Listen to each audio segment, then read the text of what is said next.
Boa noite, meus caros irmãos, que Jesus esteja conosco. O nosso tema, Somos Todos Espíritos, hoje é um tema um pouco que tem uma condução um pouco diferente do usual, porque ele foi estruturado mais como um estudo, segundo a sugestão da casa. Então nós vamos basicamente nos atentar às questões de número 23 a 28 do Livro dos Espíritos. Algumas questões são um pouco mais longas, então a gente vai quebrar a leitura em pedaços para ficar mais fácil nós tratarmos melhor as ideias que estão ali contidas. Então, esse tema ele é bastante interessante porque ele diz respeito à nossa essência. E por falar a nossa essência, ele nos revela qual é a nossa missão aqui nesse planeta. Então, para começar as nossas reflexões, eu trouxe uma frase de um escritor que é bastante famoso, pois ele é o autor daquela série de livros Crônicas de Nárnia. Também foi professor universitário, lecionou na Universidade de Oxford, na Universidade de Cambridge, na Inglaterra, e o nome dele é Clive Staples Lewis. Ele é um irlandês que foi um forte, depois de passar por um período de conflitos religiosos, onde ele se considerava ateu. No início da sua fase adulta, ele se reencontrou no cristianismo e foi um forte defensor das ideias cristãs. Então é uma figura bastante interessante, com um conteúdo de produções muito profundas. Então a frase que eu trouxe dele diz o seguinte: você não tem alma, você é uma alma, você tem um corpo. E talvez ouvindo assim essa frase solta, sem tentar imaginar o que ele quis dizer, pode não parecer muita coisa, pode parecer até mesmo que é óbvio demais, mas na verdade não é. Na prática, mesmo nós que conhecemos a doutrina espírita, que frequentamos as palestras, que lemos as obras básicas de Kardec, as obras complementares de Chico Xavier, de Valdo Franco e tantos outros autores que iluminam o nosso conhecimento espírita, mesmo assim, nós vivemos na prática o inverso dessa frase. Se tivermos a coragem de fazer um mergulho interior, buscando uma autocrítica, vamos concordar que no nosso dia a dia nós vivemos como se nós fôssemos um corpo que porventura tem uma alma, algo místico, algo abstrato, que também habita esse mesmo vaso. Nós vivemos para o corpo, nos preocupamos com as questões do corpo, procuramos realçar a sua beleza, procuramos adorná-lo da melhor forma possível, providenciar a ele o melhor conforto que está ao nosso alcance, alimentá-lo bem e etc. Que são, naturalmente, coisas muito necessárias, desde que entendamos que o nosso corpo é uma ferramenta de expressão da nossa alma e não o contrário. Porque aí fica muito claro qual é o nosso objetivo nessa existência. Nós somos uma alma que temporariamente possui um corpo. O corpo fica. A alma é espírito imortal. Qual dos dois mereceria a nossa maior atenção? Para qual dos dois deveríamos devotar o maior esforço do nosso tempo e da nossa energia? Engraçado, geralmente fazemos o contrário. As questões da alma são plano secundário. As questões do corpo são sempre o ponto central das nossas preocupações. De uma certa forma, é natural que assim seja, posto que dos dois, o mais concreto, o mais palpável, aquele que sentimos, ou pelo menos achamos que sentimos, as reações imediatas, são as questões que emanam do corpo. Então, por isso que eu digo que esse tema é um tema interessante, embora pareça básico, porque nos faz chamar a atenção para o que realmente é importante. E ao mesmo tempo é um desafio, porque veja, é muito difícil conceituar o Espírito. Engraçado a gente falar assim, mas vamos analisar melhor. O quanto nós, e eu digo nós, falando em termos de ciência, de medicina, de biologia, quanto já conhecemos do funcionamento do nosso corpo físico? Sem dúvida, o campo da ciência fez largos avanços no processo do conhecimento do corpo. Mas ainda existem inúmeras questões para as quais as diversas escolas do estudo científico não têm a menor resposta. Qual é o mecanismo que direciona o funcionamento do câncer? Por que uma célula saudável começa de uma hora para outra a multiplicar-se descontroladamente? Na verdade, não existe nem um câncer, existem cânceres. Porque cada tipo de doença que chamamos câncer tem uma característica diferente. O câncer de melanoma é totalmente diferente do câncer de pâncreas, que difere de uma leucemia, um câncer da medula óssea e assim por diante. Se formos falar do Alzheimer, sabemos que determinadas proteínas atuam no processo de esquecimento. Mas como esse mecanismo realmente acontece, e melhor, como bloqueá-lo ou modificá-lo, ainda é um mistério. Se subirmos um pouquinho mais a complexidade desse estudo, o cérebro ainda é um vasto campo desconhecido. Apesar de todas as novas modernas técnicas de escaneamento cerebral por ondas magnéticas e etc., a ciência sabe muito pouco. Como fixamos realmente a memória? Como ocorre de fato o pensamento? São enigmas para os quais a ciência possui respostas parciais, mas longe de serem ainda as respostas definitivas. Estamos falando do nosso corpo, daquilo que é para nós palpável, físico, e é um grande desconhecido. Que dirá falarmos da alma? Aonde nós entramos num mundo para o qual sequer temos sentidos físicos para perceber. Então, essas questões do livro dos Espíritos, 23 a 28, são questões muito complexas, profundas demais para serem materializadas em palavras. E vamos ver os Espíritos em uma ou outra questão dizendo que o que nós chamamos isso ou aquilo são nossas palavras.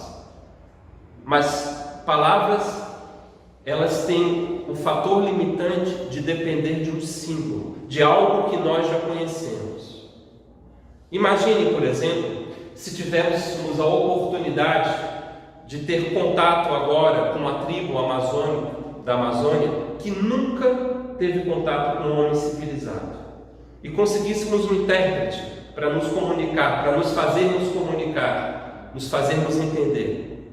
Imagine como seria tentarmos explicar para um selvagem o que é, por exemplo, uma pesquisa no Google pela internet. Nós teríamos inúmeras palavras para descrever isso, mas para eles falta vocabulário para exprimir algo que eles nunca viram. Então, num paralelo grosseiro, a mesma coisa acontece quando Kardec lida com essas questões para tentar entender o que é o Espírito.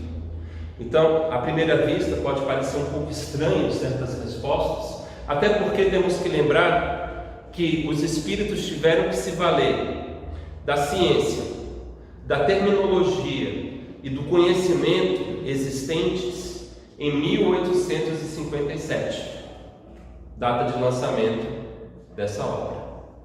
Então, temos que fazer um certo esforço para tentar compreender melhor o que cada resposta dessa quer dizer. Então, eu começo com a primeira, número 23. Que é o Espírito? Eu acho ótimo isso, né? Kardec, ele já começa assim, no nível mais alto possível. Se a gente fosse falar no linguajar chulo de hoje em dia, ele já chega com os dois pés no peito, né? Porque o que é o Espírito? Assim como a primeira pergunta do Livro dos Espíritos, que é Deus? Então, o que é Espírito? E a resposta, como sempre, ela é simples, mas extremamente profunda. Diz o seguinte: o princípio inteligente do universo. Princípio inteligente do universo. Se formos relembrar, quando Kardec, na primeira questão, perguntou o que é Deus, a resposta foi: princípio inteligente, causa primária de tudo. Então, já vimos que existe uma certa semelhança, ou pelo menos um atributo em comum que possuímos com o nosso Criador, que é esse princípio inteligente. Mas Kardec, ainda na mesma questão, faz uma segunda pergunta: qual a natureza íntima do Espírito? Aí talvez ele tenha assim, forçado um pouquinho demais o nível, porque atributos a gente ainda consegue, com um certo esforço, compreender, mas falar da natureza íntima do Espírito é um desafio ousado. A resposta é: não é fácil analisar o Espírito com a vossa linguagem. Para vós, ele nada é, por não ser palpável. Para nós, entretanto, é alguma coisa. Ficai sabendo, coisa nenhuma é o nada e o nada não existe.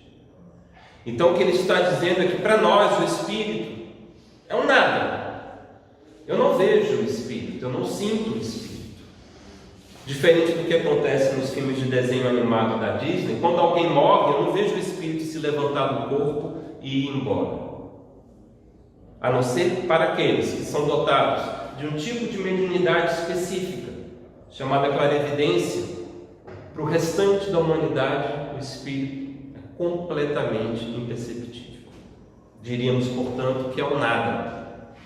Só que, do ponto de vista dos espíritos, e nós vemos isso muito nas narrativas de André Luiz, por exemplo, eles se percebem tão palpáveis e tão sólidos como nós, que muitos espíritos menos esclarecidos após o desencarne permanecem anos acreditando que ainda estão vivos e sem compreender por que os seus familiares simplesmente deixaram de falar com ele.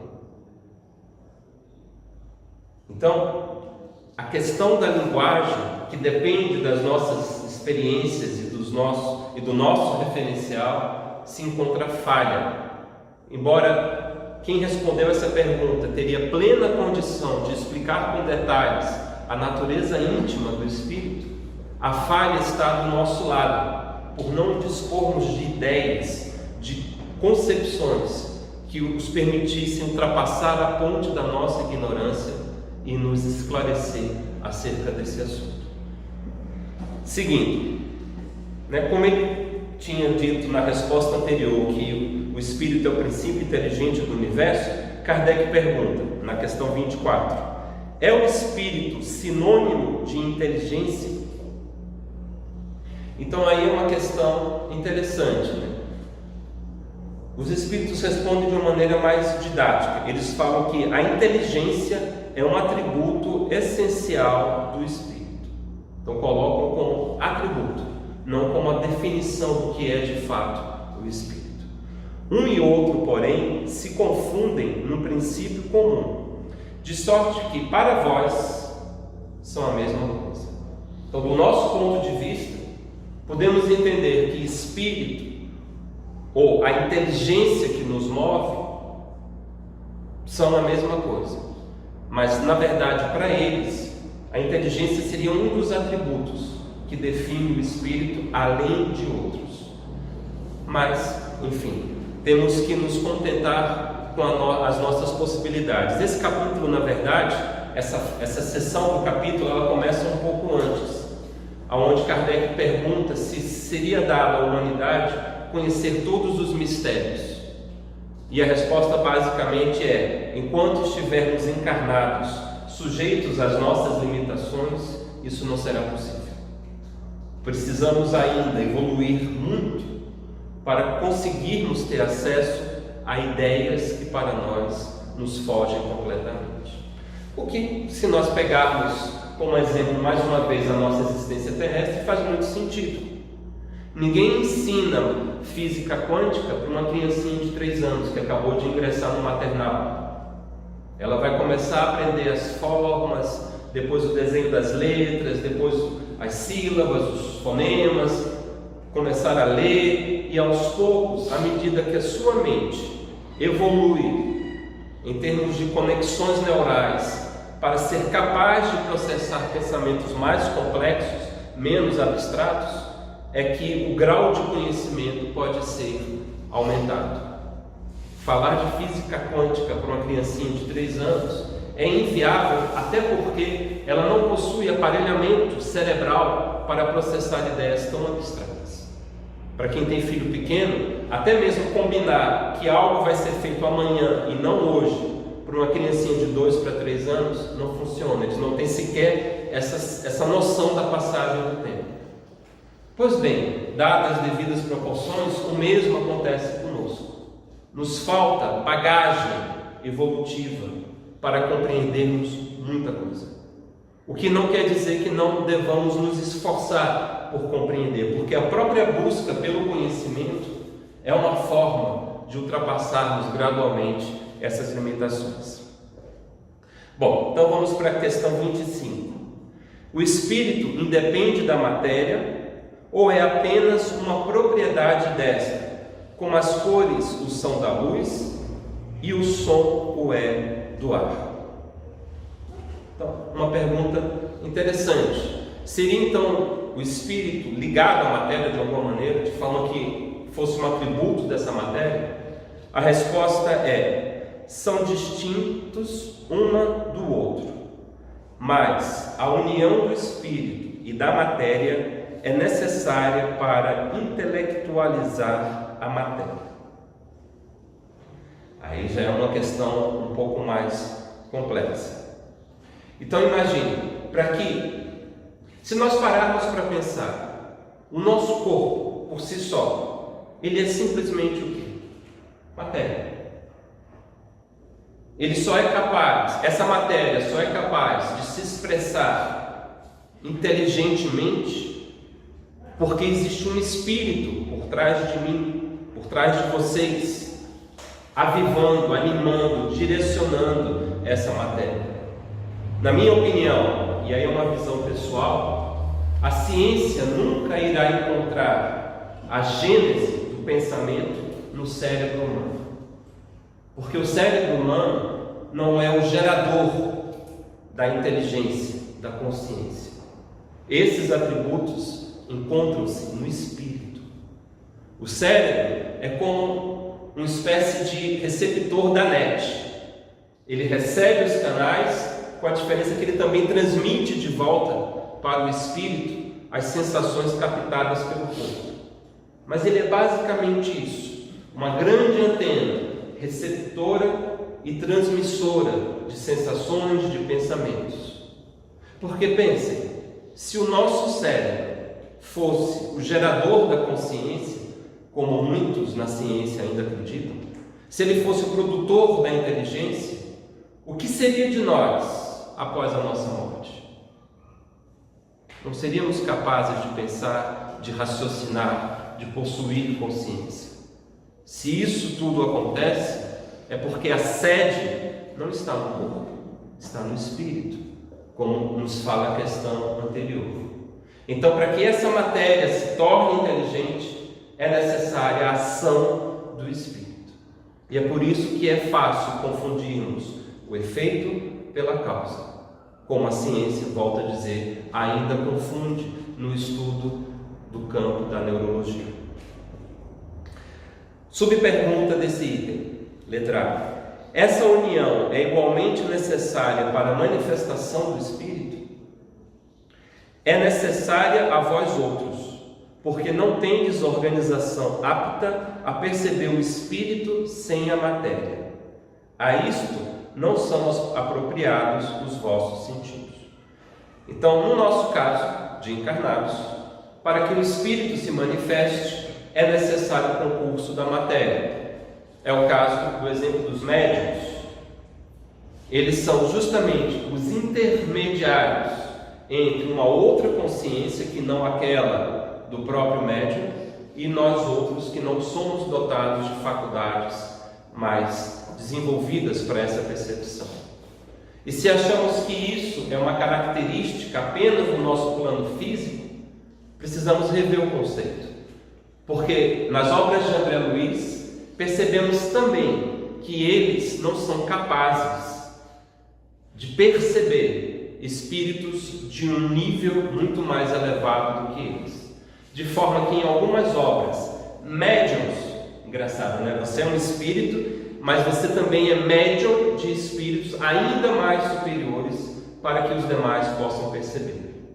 Ou, como eles estão num plano onde a matéria é muito mais sensível que nós, eles conseguem construir aparelhos onde esses espíritos muito mais elevados conseguem se fazer perceptíveis para os demais espíritos não tão elevados assim.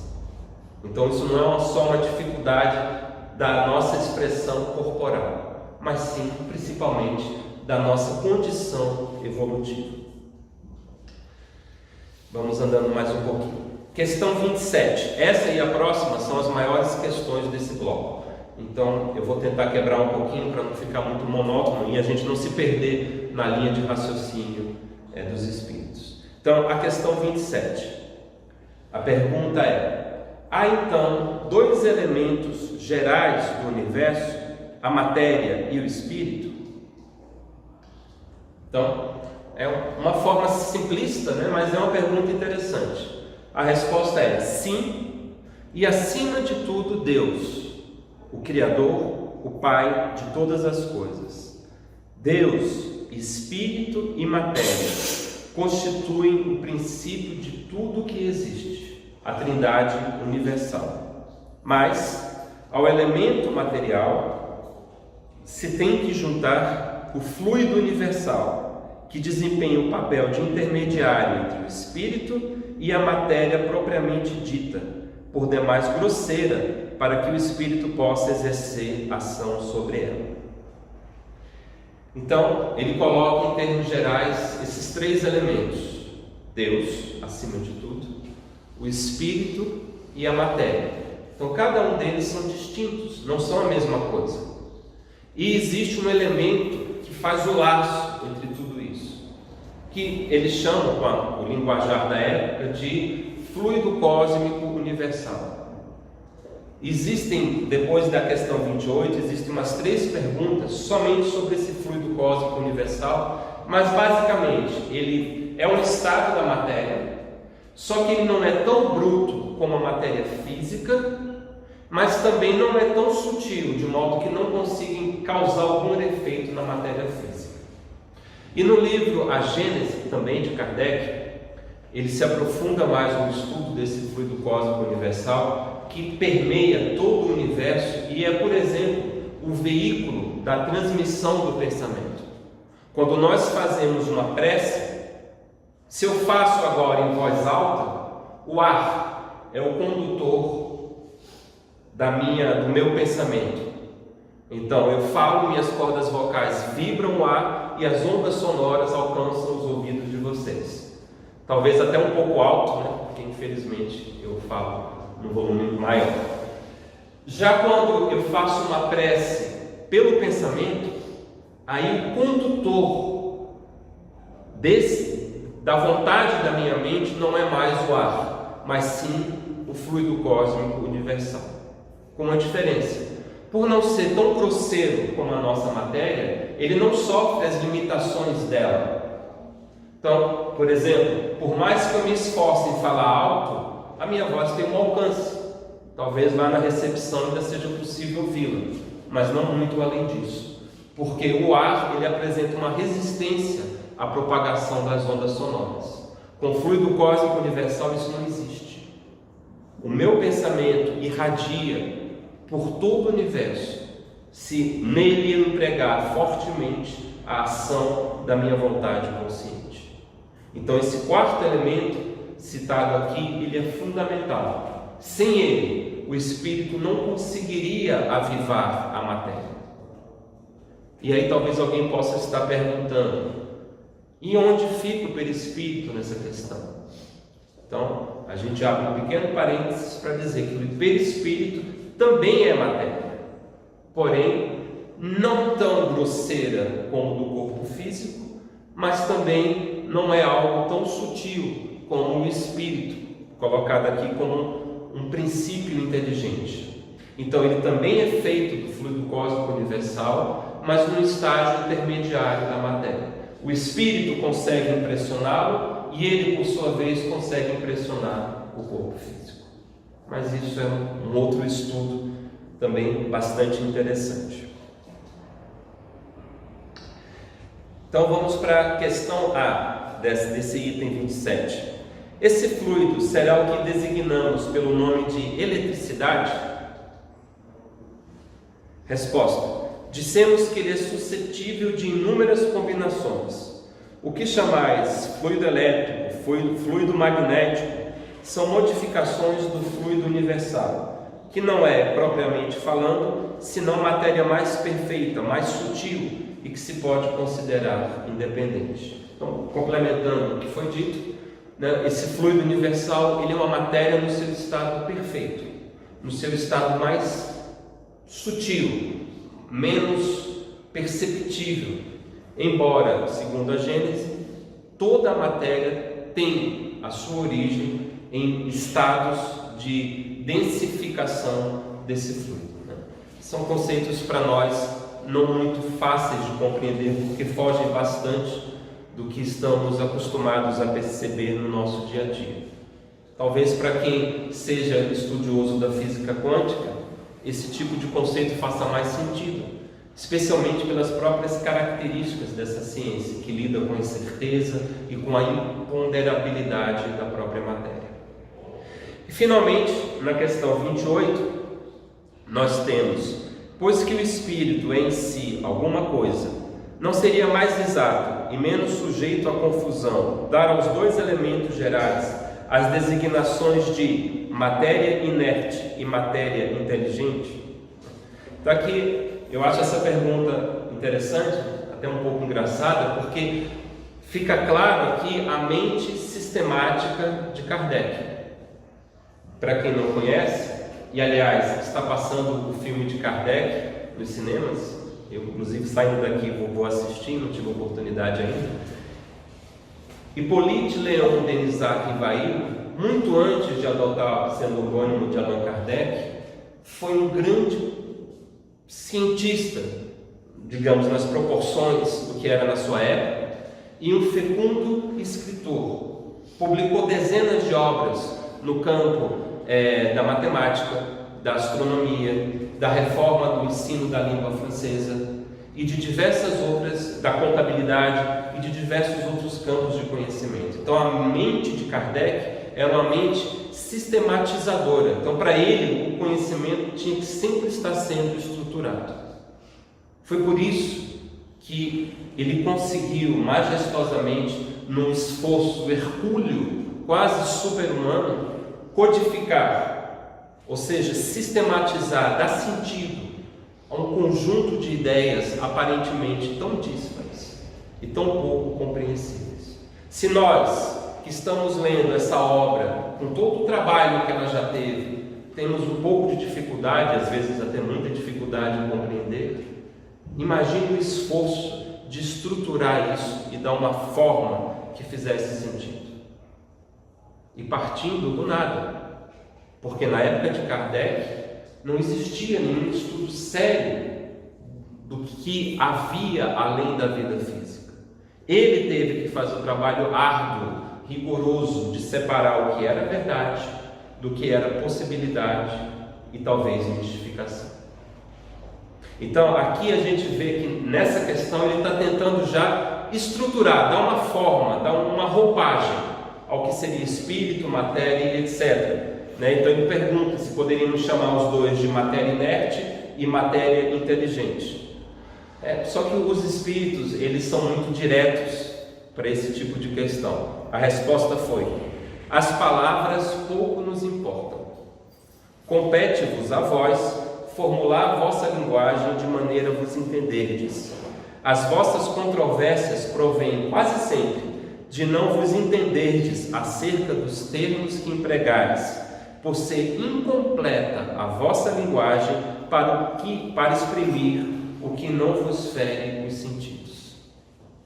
A pergunta é muito interessante porque revela a personalidade do seu autor, e a resposta é fantástica, porque embora o assunto não fosse esse, ele resume aqui todos os problemas que a humanidade já enfrentou no campo da teologia, ou seja, no campo dos estudos das ciências, da religião, da espiritualidade.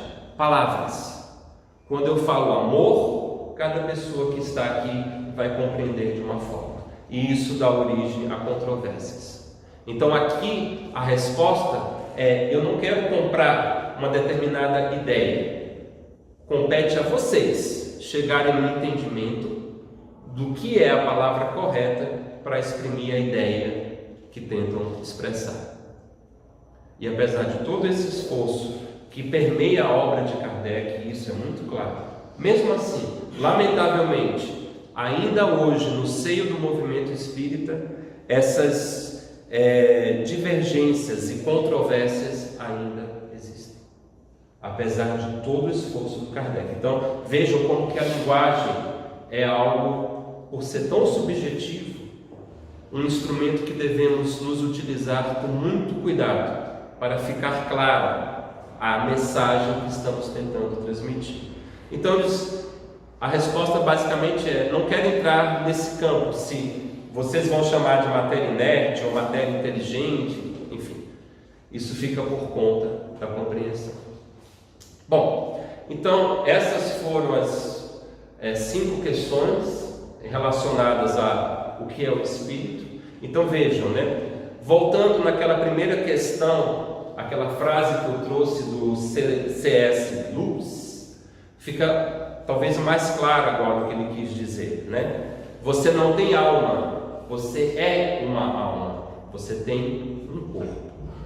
Então nós somos esse espírito, esse princípio inteligente, imortal. Então, diferente do que certas religiões compreendem, esse princípio não foi criado junto com o meu corpo físico, ele é preexistente. E se ele é preexistente, significa que eu já animei outros corpos. E é interessante esse conceito, porque o C.S. Lewis não era espírita, mas sem perceber, ele formou uma frase perfeitamente espírita. Se eu sou um espírito e eu possuo um corpo, eu posso possuir outros corpos. Portanto, eu posso ter existido em outras situações, envergando outra roupagem física que não essa minha atual. Então, na verdade, a minha roupagem física é um acessório. O que importa é o meu espírito. Então, em outras palavras, todas as situações que envolvem a minha existência física, elas são relativas. Se eu não sou tão belo quanto eu gostaria, se eu não sou tão bem sucedido financeiramente como eu gostaria, ou se eu já fui e hoje não sou mais, isso são acessórios. São instrumentos de aprendizagem para a nossa evolução espiritual. Como na escola, são o meu caderno, o meu livro, o meu lápis. Mas o importante não é o lápis mais bonito ou o caderno com a capa mais chamativa, mas que o que eu escreva ali seja realmente o que eu aprendo, que ao terminar o curso daquele ano letivo, eu deixe aquela série mais maduro, com a consciência mais esclarecida, compreendendo melhor quais são as minhas atribuições na obra da criação divina. Esse é o propósito da nossa existência. É por isso que nós envergamos um corpo. Não podemos esquecer qual é a nossa verdadeira natureza. porque o mundo lá fora nos puxará para a ilusão da matéria. E quanto mais estivermos associados a essa ilusão, mais sofreremos, porque esse corpo se desgasta, ele envelhece, ele adoece, ele é suscetível a parar de funcionar por coisas tão insignificantes como, por exemplo, um escorregão que me leve a uma queda, aonde eu afete o meu cérebro. Então, se isso é tão passageiro e tão pouco significante, por que não valorizar e não buscar aquilo que é verdadeiramente o meu tesouro? Então, eu concluo o tema de hoje com um fragmento de um texto do Espírito Miramês, do livro Filosofia Espírita, onde ele diz o seguinte: como conhecer o Espírito se ainda não sabemos o valor do perdão? E como dominar o perdão se ainda não perdoamos nos moldes do esquecimento das faltas cometidas contra nós? E como conhecer a caridade se ainda não vivenciamos essa caridade justa e proveitosa? Como conhecer o Espírito se ainda não conhecemos o amor? E como conhecer o amor se ainda não amamos na verdadeira acepção da palavra? Meditemos na distância em que nos encontramos da conscientização íntima da alma. Eis porque o Evangelho vem nos convidando para uma reforma nos nossos costumes, em primeira mão, para depois sentirmos que somos necessitados de maiores conhecimentos. Então, esse é o convite que o Evangelho nos traz, que nos tornemos melhores, mais caridosos, que aprendamos a amar, já que temos um exemplo vivo do que era amar, como o Miramês coloca, na sua acepção mais ampla, o próprio Cristo, que foi não só mestre, mas modelo de tudo que ele nos ensinou, para que possamos ter sempre nele a referência, o porto seguro de como devemos nos conduzir nos tempos de alegria e nos tempos de dificuldade.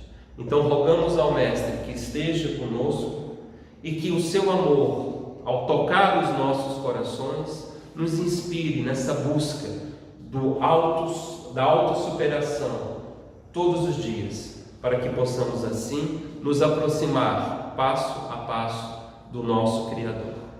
Que Deus esteja conosco hoje e para todo sempre. Que assim seja.